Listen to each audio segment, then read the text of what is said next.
Immigration is down 73% for the year of 2020. Now, the reason I say immigration is because this is a bit weird. The Home Office, as you can see here in the first link, is them listing how many people come to the UK. And immigration is, of course, including everyone. So not just people who come here to settle, those who come for short periods of time, whether it be for work, whether it be for university, or whether it be for just, holiday. So it's passengers they count, so people arriving in the UK, and that's what's down 73%. So don't have the statistics on net migration of people staying, but that's as it is written. But it is called immigration. That's why I've said it's immigration. So if we can scroll through this is just glorious to look at, I'm going to say. So if we get to the first graph, so you can just scroll until you find the first graph here. Oof. I mean, look at it. Like, number of passengers arriving per year listed here from 2011 to 2020. It's like 100 million and something in 2011. 2019 was 140 million. 2020, 40 million, maybe. Tops. So this is largely tourists, I would imagine. So it's everyone. So Everyone. People who want to come here for a whole host of reasons are not able to come here because of, obviously, COVID. I don't want the Conservatives touting this as like we fixed the immigration system. No. This Conservative win goes to the virus, apparently. The most conservative force in all of the land. So if we go to the next graph here, you can see this is the visas that were handed out. Off a cliff with that one, so people not coming here. And also the third graph here, if we can show, is just per month. So from the amount of people you have coming here, you can see the vast majority is January, February 2020, because there were no restrictions in place. The virus was not massive in Europe, and then March, April, so forth. We got the lockdowns and all the rest of it, in which case no one comes. I mean, next to no one there. I don't know how so many people are still coming in the middle of what is meant to be shut down of the entire country, but whatever. It's statistically insignificant compared to previous years. And that's just something to look at. And did the country collapse? No. Country's fine. Like, immigration, my stance on this, immigration, good. You can get good immigrants, you can get people who love the country, you can get the skills that you want, all the rest of it. But immigration is good because there's more of it, is not something that stands up to anything. I mean, more immigration is more good. Why? Like, once you've got what you need, why do you need more? Well, surely the loss of tourism is really bad. Like that's something that's huge. That's probably damaged the economy, and especially there are lots of areas in the UK that aren't really very industrial, and they rely on tourism more than anything. That have probably absolutely. I mean, this is the point I'm making, which is that immigration, people who come here to spend money and then go home. Good. People who come here to do a job that we can't recruit for because of specialist skills or something like this. Good. But just importing loads and loads and loads of people. Like, this is the argument for mass migration. The reason it's been stuck at net 300,000 people per year coming here to settle. Okay, well, immigration disappeared for a year. What happened? The country did not die. We did not fall to our knees and suffer some kind of stroke of aging population or some sort. It's fine. You can take away immigration and the country still functions. So this argument that, no, we need net 300,000 a year, bunk. Absolute bunk. And, of course, this is not talking about the as I mentioned, the ones that you do want to come here to spend money, to so on and so forth. But the idea that you just can take endless amounts of migrants and this is the way things must be is not true. To kind of play devil's advocate here, wouldn't it be perhaps that more people were stuck inside, people consuming less, there's less need for people in the economy? I don't really think so. There's still plenty of need for people to come and do X, Y, and Z. The government will tell you this endlessly. But yeah, the reality is that people, as you can see, could still come here. You still have millions of people coming, but not hundreds of millions. And therefore, what's the thing here? It's like, okay, essential work, yep, for non-essential workers or people who are not particularly useful to the UK economy or society, why? What's the argument? And there doesn't seem to be one in my view. Yeah, I agree with your point. Immigration good, mass migration not good, and you should own it. But the reason I'm bringing that up is because I wanted to go into, so remember we left off on this story, I think it was last week, in which Glasgow protesters rejoice as men freed after immigration van standoff. So this was in Glasgow. There were two men who were illegals. Apparently they've been here for like 10 years or something. The immigration enforcement, after that prolonged period of time, decided to act and do their job. So they got these guys, they put them in a van, and then all of a sudden, spontaneously, out of the blue, a whole bunch of leftists come out and surround the van and refuse to move. And the police, being the law enforcement, beat them back. And no, of course they didn't. No, they cucked immediately. Did you say they'd been here for 10 years? I think that was the correct statistic. They said they'd been here. That's such an indictment of our... Our system sucks. Yeah, like what are they doing? 10 years. That's a long time. Crazy. What was weird is they gave an interview with ITV after, and the guy who was in the van couldn't even speak English. I was like, oh, come on, man. Like, you're making the worst case ever. He could speak like 3 words. He was like, oh, thank you very much. And then just had to do the rest in what is it, Punjabi or whatever. It's just like, I'm going to... So anyway, he's been here 10 years and he didn't even speak English after all that time. But, okay. Okay. So they say in here, campaigners have hailed a victory for Glaswegian solidarity and told the Home Office, you messed with the wrong city, as 2 men detained by UK immigration enforcement were released back to their community after a day of protest, the standing outside and doing nothing. I mean, again, there was no threat to the police. The police in Scotland just cucked immediately. This is the Scottish police. The immigration enforcement were carrying out their job. The Scottish police turned up, and then all of a sudden, they decided they'd let go. And I'm like, no, there was political involvement here. So how did so many people turn up? If it was just like a routine thing, how did they even know about it and mobilise that many people? Just magic. Magic, I'm sure. Yeah. So they say in here, Police Scotland intervened to free the men after a tense day-long standoff between immigration officials and hundreds of local residents who surrounded the van in a residential area outside Glasgow to stop the detention of the men during Eid al-Fitr. What? Eid al-Fitr. Eid. A Muslim holiday. The men, not Muslim, in case you're wondering. We covered this yesterday, but last week, but it was just Nicola Sturgeon, everyone coming out of the woodwork. How dare they do this on the holy Muslim holiday? I was like, not Muslim. So also, what's that got to do with anything? I didn't even realise that. So when I was reading all the stories about it, I assumed they were Muslim because it kept on being mentioned, but they were Indian. They were Sikhs. They were Sikhs. They probably don't even like Islam, then. Probably got pretty strong views on Islam. But I like, so pathetic. Like, even after all the information's come out, like, you can see the media here, the Guardian article, still listing, oh, they did this on Eid. It's like, yeah, I forgot, Christmas. All the laws are suspended for Christmas, right? You can go out and kill people. It's like the purge. You don't do that at Christmas? No? Oh, right. Okay, all right, never mind. I forgot. Yeah, during holidays, there's just no laws. So it doesn't even matter. It's so pointless.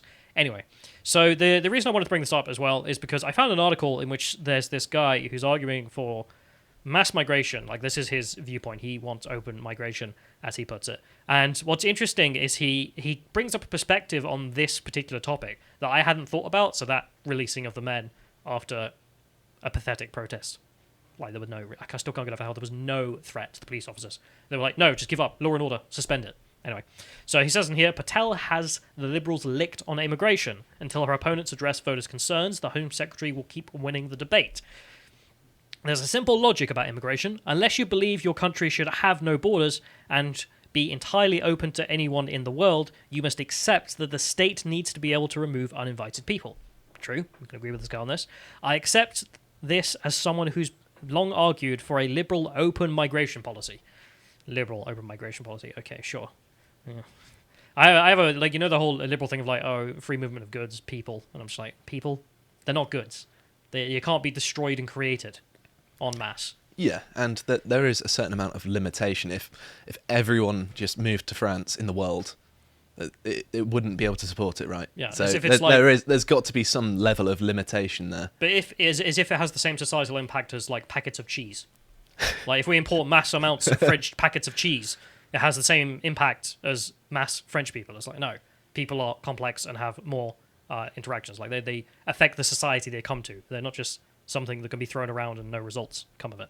Anyway, so he says, my side of the immigration debate has been losing for years. Yeah, I wonder why. Largely because we failed a basic political test, understanding and addressing the views of people who disagree with us. Okay, so he's admitting that most of the country disagrees with him on this. Based Britain. We lost the fight for the we lost the fight for EU freedom of movement because we failed to grasp that while the policy was good for Britain overall, voters don't see their lives or their communities in the same way. What do you think about that statement? Like, it's good for Britain overall, but the people of Britain don't see it as good for their lives or their communities. So he's saying it's good for the elites, if you're reading between the lines. Like, maybe it's good for companies that you can force down wages because there are more people, but for the actual people that are the majority, it affects them negatively, and they can see that. I mean, so that's what he's admitting, really, isn't it? Like, it's good for Britain, but no one who lives here is British. Who's it good for? Like, what are you talking about? It's just such a weird thing to say. I can imagine him writing that down, and he doesn't realise it, does he? Anyway, so now we're outside the EU. Ministers have shifted their focus of immigration policy away from economic migrants, most of whom came from Europe, to asylum and deportation. And again here, the liberal open side is losing because it refuses to accept the need for a proper system of enforcement and removal. True. Totally true. I mean, this is the reason I'm focusing on this, because this guy may have some stupid views on how immigration should work in this country. I mean, open migration, you're nuts. But he is able to identify the problem with his side of the debate, which is that you have him saying we should have controlled borders, but we should have open migration. And then you have the other guys on his side that say, why would we bother with controls if we want open migration? And they're right. Like, if you do want open, uncontrolled migration, why would you bother with a border? But this is the Tony Blair approach of saying, we'll have the border, we'll pretend we have control, but we will do nothing in that. It's like a symbolic border, really, in that they're saying, oh, we've got this border, but really, it doesn't really matter, does it, to them? And it's almost like to trick people into thinking, well, we have controls in place, but they don't really. It's weird. Anyway, so he says, migrant rights campaigners like to point to the polls in which Britons profess sympathy for refugees and pride in a country that welcomes people fleeing persecution. Sure, because genuine refugees fleeing genuine persecution deserve sympathy. They overlook the results from the same polls showing at least half the country believes that most people who arrive here claiming to be fleeing such persecution are lying. The British people believe that most of them are lying. I wonder why. Yeah, I can't possibly think of why. I mean, it's not as if most of the people on the northern border of France that are trying to get into the UK are from places that aren't at war. They're mainly North African economic migrants. I thought you were going to say they're from North African countries. I was going to be like, I didn't know France had joined the North African sphere, but that's the thing as well. Like, you're fleeing persecution from Macron. Don't believe you. BS. You are a BS. I can't say it. No. So the next thing I wanted to show here was, as Douglas Murray has pointed out in a previous article, in which he just quotes the EU talking about this, of those who came to Europe in general, so not even to the UK, in which you have to come through France, in which case you are not fleeing persecution, you liar. So the ones here, so of course I'm not talking about all refugees as well, I should make that clear. Like, if you're flying here from a country because you're fleeing a, authoritarian regime, let's be broad about it, then okay, you have a reason to be here. But if you're just breaking through France because, I don't know, Algeria isn't nice this time of year, too bad. You don't get free gifts. That's how that works. So this is Douglas Murray pointing out here that the ones who did come in 2016, remember the mass migrant columns, the mass migration, then Mama Merkel decided to say everyone can come. According to the EU, 60% of those came had no more right to be called European citizens than anyone else in the world. No right to be there. 60%. That really doesn't surprise me. 60%. But I love it. He's like, how can the British people think that most of the people coming here don't deserve to be here? Because they don't. So they are. 60%. Like, we can just look at the people crossing the channel when they get here, when they put them in the barracks and whatnot, the way they act, the way they have absolutely no care for this country, they have no reason to be here, and they start saying things like, I'd rather be in Syria. It's like, well, you're not fleeing persecution then, are you? Well, if they're coming from Syria, maybe. But it depends who they are, right? But that's the thing. They're just liars. Like, I don't believe you. If you're like, no, I'd rather go back to the war-torn country than live in this four-star hotel, shut up. Like, you're not fleeing persecution for a second. Anyone fleeing persecution for a second would, quite frankly, enjoy being in a four-star hotel rather than back in the war. So there's that. But it's also not just about the liars, the people lying for asylum cases, or the illegals breaking through and then just deciding they want to stay here. But it's about the tone and tenor of the legal migration. This is the thing that gets thrown by the wayside, I see, somewhat by the let's say right-wing press. The left-wing press, of course, love it, but they love all migration. So this is something that popped up. I remember we covered this before, Batley Grammar School. Now, you might remember this. This was the school in which a British teacher was teaching blasphemy, and so he used a picture of Muhammad with a bomb as a turban, because this was an example of blasphemy in Islam, and saying, that's blasphemy. For this, there was protest outside his school, death threats against him, he had to be suspended from his job. The school then persecuted him by launching an investigation into him, as if he'd done anything wrong. Yeah, didn't the headmaster as well, didn't he say that he had made a mistake and wanted him to apologise? And I think he lost his job in the end, didn't he? Like, it made no damn sense. Like, the course had already been taught for a couple of years, I believe, and the students had no problems, but suddenly now there's a problem. It was because Samuel Paty had been executed in France for exactly the same thing, showing that this is what blasphemy is in Islam. That's it. That's all they did. Anyway, so in this article, there's been a new development on this. Of course, the school has still been pathetic. The government has been quite pathetic on this, not coming out in full support of the teacher and defending free speech. But in here, so there's one trainee who's a student at Manchester University, and she writes, one trainee student at Manchester Metropolitan University contacted his course leader to ask whether they would support someone who did show such an image in class. The response was not the one he expected. The university's reaction was telling. It did not initially respond to the trainee's email request for advice. Instead, it contacted him a month later saying he must attend a disconcertingly named Fitness to Practice Cause for Concern meeting. What? That's ridiculous, just for asking a question. Asking a question. That is absurd. He had a thought.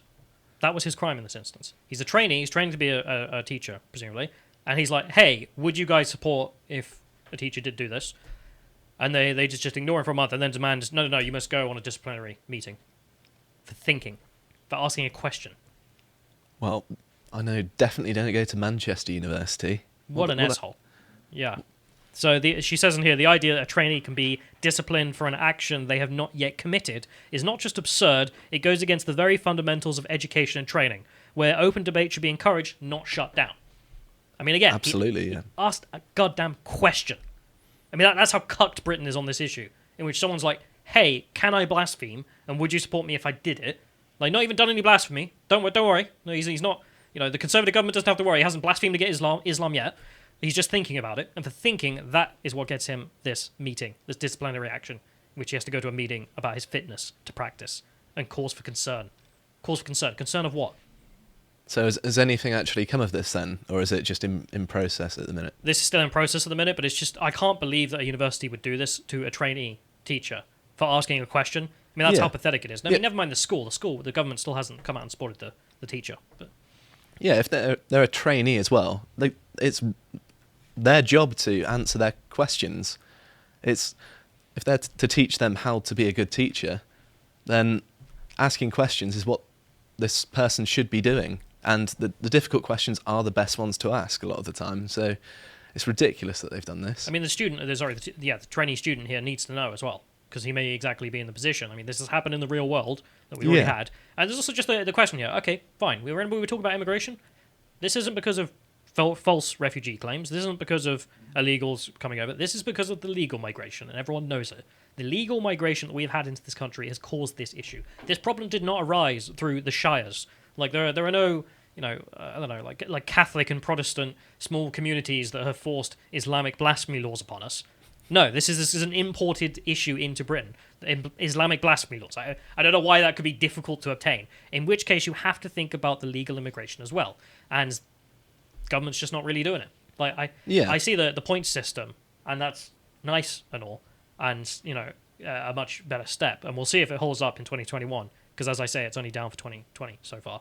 But the thing that needs to be expanded on there is the pure numbers, good, that needs to be taken down, but also the tenor of the migrations, the kind of people you let in, and the things they believe, because you cannot import people en masse who honestly believe in Islamic blasphemy laws for the UK.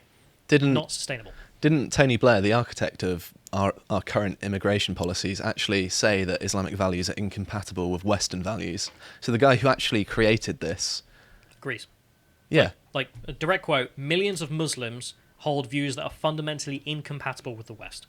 Tony Blair.